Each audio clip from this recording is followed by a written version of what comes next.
Hii ni Maisha Kamili, tutakufungulia Biblia uyaone maisha. Rafiki yetu, mfuatiliaji wa kipindi chetu kizuri cha kujifunza Biblia, tunakukaribisha sana katika masomo yetu haya. Leo tuna somo zuri linalosema hatimaye ana kwa ana, uso kwa uso, hatimaye. Yes. Basi kabla tujaendelea tupate kuomba. Baba yetu Mungu mtakatifu, tunalitukuza jina lako, maana wewe ni mwema kwetu. Umetuleta tena siku ya leo tujifunze. Tunakualika tunapoanza masomo haya uwe katikati yetu mwanzo hadi mwisho, katika jina la Yesu Kristo. Amen. Amen. Jana tuliangalia kuishi leo tukiwa tuna utafuta uso wa Mungu. Wokovu wa Mungu. Leo tunaangalia hatimaye. Hatimaye. Nuru ya uso wake sasa inaangaza. Hatimaye. Hivi hii hatimaye ni mchakato ambao ni kwamba unafika mwisho. Mwisho wa siku. Ulianza, ulikuwa na katikati na sasa unafika mwisho. Ukiangalia kwenye kitabu cha Mwanzo kabisa, tuliumbwa kukaa na Mungu uso kwa uso. Ana kwa ana. Kulikuwa kuna pazia katikati ya Adam na Hawa. Adam na Hawa na Mungu. Mungu alikuwa uchi. Adam na Hawa nao walikuwa uchi. Ni lugha ya kusema kulikuwa hakuna utengano. Hakuna kizuizi. Ilikuwa ni ana kwa ana. Mtu asije atafsiri kwamba Mungu alikuwa uchi na alikuwa anaonekana.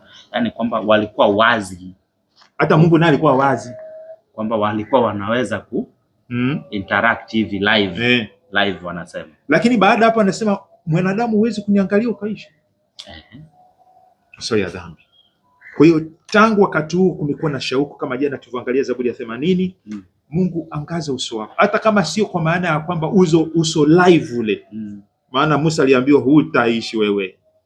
Lakini sasa ahadi inatimia. Wathesalonike wa kwanza sura ya 4. Tunaona tunakutana na Mungu. Sijui kama utamuona Mungu hapa live moja kwa moja au vipi.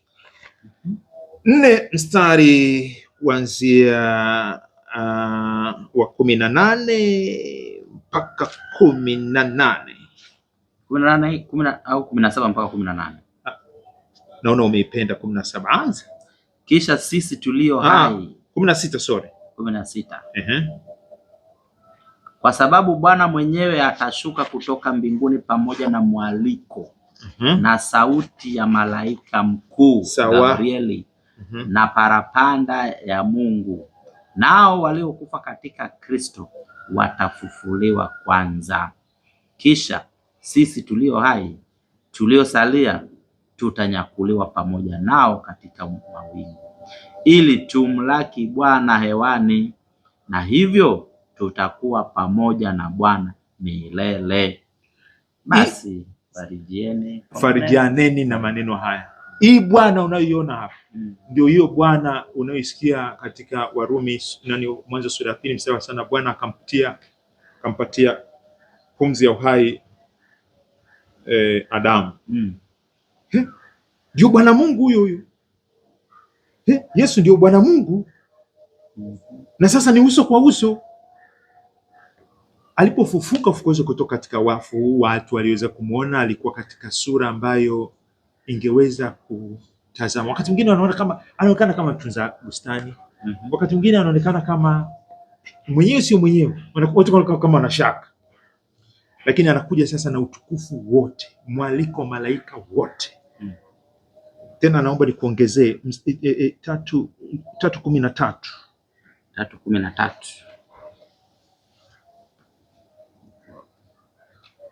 Wathesalonike hiyo 3:13.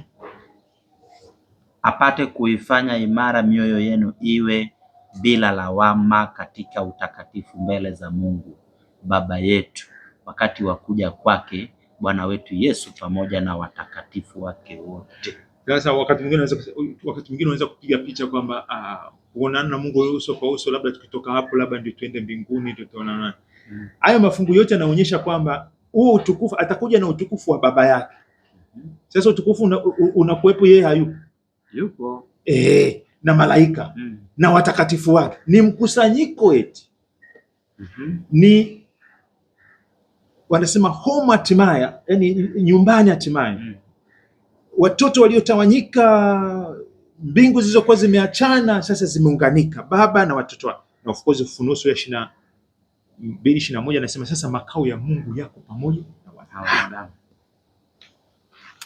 Piga picha basi, niambie kama unatamani kukutana na Bwana uso kwa uso, na Mungu Baba na Bwana wetu Yesu Kristo hatimaye. Natamani sana, na hasa unapopitia changamoto ambazo ni kama humuoni Mungu na kwamba ipo siku utamwona live. Hilo tumaini linakuachaje? Linanitia nguvu ninapopitia changamoto, kwamba ni baada ya muda, sio mwisho wake. Mwisho wa siku nitaonana naye live. Unasikia raha sana kumtazama mpenzi wako machoni sana.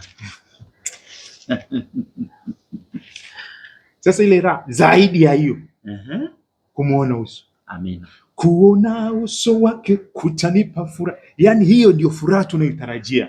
Sio kuona majumba. Of course kuna Yerusalemu mpya, majumba, lakini nataka kumuona yeye Mwokozi kwanza. Hiyo nayo unayo hiyo. Hivyo nayo. Rafiki yangu, sijui kama nayo hiyo nayo unayo. Hilo ndio tumaini tunalo lipata hapa katika siku ya Jumatatu. Hatimaye ana kwa ana ndio matarajio yetu. Karibu tuweke imani yetu kwa Kristo, maana imani hii inaita tumaini ambalo halitayarishi. Tuombe. Baba yetu wa mbinguni, kwa jina la Yesu tunakushukuru kwa ahadi yako ya kwamba hatimaye utashusha pazia linalotutenga.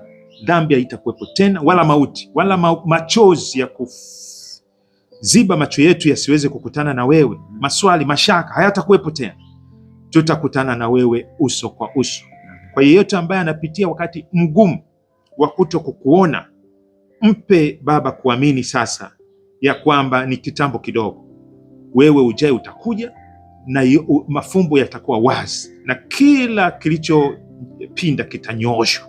Jina lako litukuzwe. Mpaka wakati ule tunajiachia kwako na mtumishi wako na mtazamaji wetu, kwa jina la Yesu. Amen.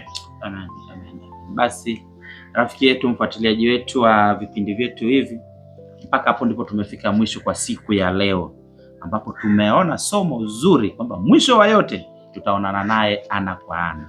Nikukaribishe katika somo la kesho ambalo tunaenda kumuona bibi harusi. Kama wewe unakaribia kwa kumuona bibi harusi, basi karibu sana, hata siku hiyo utamuona. Amen. Mimi ni Geoffrey Omondi. Enos Mwakalingilia. Karibu sana.